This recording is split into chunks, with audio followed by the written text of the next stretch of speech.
চিৰি বা খটকটি বগালে যদি আপোনালোকৰ আঁঠুৰ বিষ হয় তেনেহ'লে মই আপোনালোকক আজি মাত্ৰ তিনিটা এক্সাৰসাইজ দেখুৱাই দিম আৰু সেই তিনিটা এক্সাৰসাইজৰ জৰিয়তে আপোনালোকৰ সেই আঁঠুৰ বিষ মানে যেতিয়া আপোনালোকে চিৰি বা খটকটি বগাব তেতিয়া যি আঁঠুৰ বিষ হয় সেই আঁঠুৰ বিষ খুব সহজতে উপশম পেলাব পাৰিব আৰু তাৰ কাৰণে আপোনালোকক দৰকাৰ হ'ব এডাল ৰেজিষ্টেন্স বেণ্ডৰ এনেকুৱা ৰেজিষ্টেন্স বেণ্ডৰ এক্সাৰসাইজ মই আগতেও আপোনালোকক বহুত দেখুৱাইছোঁ আৰু আজি এনেকুৱা এডাল সাধাৰণ ৰেজিষ্টেন্স বেণ্ডৰ জৰিয়তে আপোনালোকে সেই চিৰি বা খটকটি বগালে আঁঠুৰ বিষ কেনেকৈ কমিব বা কেনেকৈ আঁঠুৰ বিষৰ পৰা উপশম পাব সেইটো গম পাব গতিকে আহক এক্সাৰসাইজ কেইটা আৰম্ভ কৰোঁ আৰু আপোনালোকক এতিয়া মই ফাৰ্ষ্ট এক্সাৰসাইজটো দেখুৱাই দিওঁ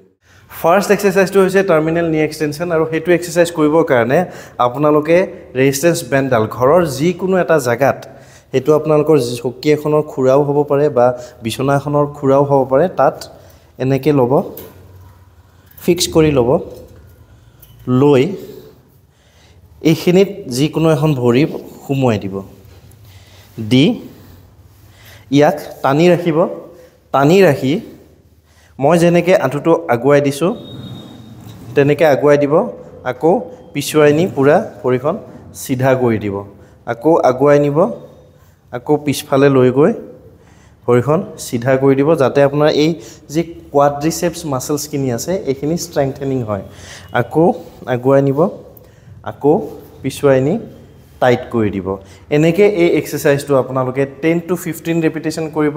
20 ৰেপিটেশ্যনো কৰিব পাৰে এখন ভৰিৰে তাৰ পিছত এখন ভৰি যেতিয়া কমপ্লিট হ'ব তেতিয়া আপুনি আনখন ভৰিৰে সেই একে এক্সাৰসাইজটো আকৌ এবাৰ কৰিব আগুৱাই নিব পিছুৱাই নি ভৰিখন পুৰা চিধা কৰি দিব এনেকৈ আনখন ভৰিৰে আপোনালোকে 10 to 20 ৰেপিটেশ্যন কৰিব দুয়োখন ভৰিৰে যেতিয়া আপোনালোকে 10 to 20 ৰেপিটেশ্যন এবাৰ কৰিব সেইটো হৈ যাব এটা সেট তেনেকৈ আপোনালোকে 3 to 5 সেট কৰিব এটো হৈ গ'ল ফাৰ্ষ্ট এক্সাৰসাইজ এতিয়া আমি সেকেন্ড এক্সাৰসাইজটো হৈছে স্পেনিছ স্কোৱাট আৰু এইটো এক্সাৰসাইজ কৰিবৰ কাৰণে আপোনালোকে মোক দেখিছেই এই ৰেজিষ্টেন্স বেণ্ডডালৰ ভিতৰত দুয়োখন ভৰি এনেকৈ সুমুৱাই ৰাখিব সুমুৱাই ৰাখি আমাৰ যি হিপ জইণ্ট আছে হিপ জইণ্টৰ তলত ভৰিৰ পতা দুখন ৰাখিম আৰু এই বেণ্ডডাল পুৰা টানি ৰাখিম আমি টানি ৰাখি আমি হাত দুটা এনেকৈ হওক বা এনেকৈ হওক যিকোনো এটা পজিশ্যনত ৰাখি আমি তললৈকে যাম মানে তলত বহিম যেনেকৈ আমি স্কোৱাট কৰোঁ আৰু স্কোৱাট কৰিলে কি কৰোঁ আমি গ্লুটছ দুটা যিমান পাৰোঁ বেকলৈকে লৈ যাম আমাৰ আপাৰ বডি পুৰা ষ্ট্ৰেইট থাকিব মানে আমাৰ স্পাইন কমপ্লিটলি ষ্ট্ৰেইট থাকিব আৰু ই মানে আমাৰ বডিটো তললৈকে ডাউন এণ্ড আপ এতিয়া যিসকলে ইমান তললৈকে বহিব নোৱাৰিবও পাৰে তেখেতসকলে যিমানখিনি বহিব পাৰে সিমানখিনি গ'লে হ'ল 1-2 ছেকেণ্ড হোল্ড কৰিব আকৌ ওপৰলৈকে উঠিব এই এক্সাৰসাইজটোৰ জৰিয়তে আমি আঁঠুৰ বিষ বহুতখিনি কম কৰিব পাৰোঁ যেতিয়া আমি চিৰি বা খটকটি বগাওঁ মানে ওপৰলৈকে উঠো বা তললৈকে আহোঁ আৰু এই এক্সাৰসাইজটোৰ জৰিয়তে আমি আঁঠুৰ বিষ যদি আপোনালোকে চিৰি বগালে বা চিৰি ওপৰলৈকে উঠিলে বা নামিলে যদি আঁঠুৰ বিষ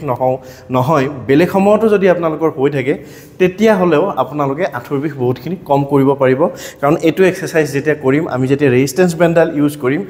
ডাউন যাওঁতে মানে তললৈকে যাওঁতে আমাৰ আঁঠুত মানে প্ৰেছাৰটো বহুত কমকৈ পৰে আৰু মেইনলি আমাৰ quadriceps muscle glutes muscle hamstring মাসলত প্ৰেছাৰটো বেছিকৈ পৰে আৰু সেইকাৰণে আমাৰ আঁঠুটো খুব সোনকালে সুদৃঢ় কৰিব পাৰোঁ কঠিন কৰিব পাৰোঁ গতিকে এইটো হৈ গ'ল ছেকেণ্ড এক্সাৰসাইজ এতিয়া আমি আপোনালোকক থাৰ্ড এক্সাৰসাইজটোৰ কাৰণে আমি এনেকুৱা এখন ওখ পীৰা নাইবা ঘৰত যদি এনেকুৱা ষ্টেপাৰ আছে ষ্টেপাৰত যদি ষ্টেপাৰ নাই সকলোৰে ঘৰত চিৰি বা খটকটি থাকে তেনেকুৱা এটা চিৰিত ওপৰলৈকে উঠি আমি কি কৰিম এখন ভৰি ৰাখিম আৰু আনখন ভৰি তললৈকে লৈ গৈ টাচ কৰিম আকৌ ওপৰলৈকে উঠিম আকৌ টাচ কৰিম ওপৰলৈকে উঠিম এনেকৈ আমি এই এক্সাৰসাইজটো 10 to 15 ৰেপিটেশ্যন কৰিম এখন ভৰিৰে যেতিয়া কমপ্লিট হ'ব তেতিয়া আনখন ভৰিৰেও আমি সেই একে এক্সাৰসাইজটো কৰিম 1 2 3 up to 10 to 15 ৰেপিটেশ্যন গতিকে এই তিনিটা এক্সাৰসাইজৰ জৰিয়তে আপোনালোকৰ যদি চিৰি বা খটখটি বগালে বা ওপৰলৈ উঠিলে নাইবা তললৈকে আহিলে যদি আঁঠুৰ বিষ হয় এই তিনিটা এক্সাৰচাইজৰ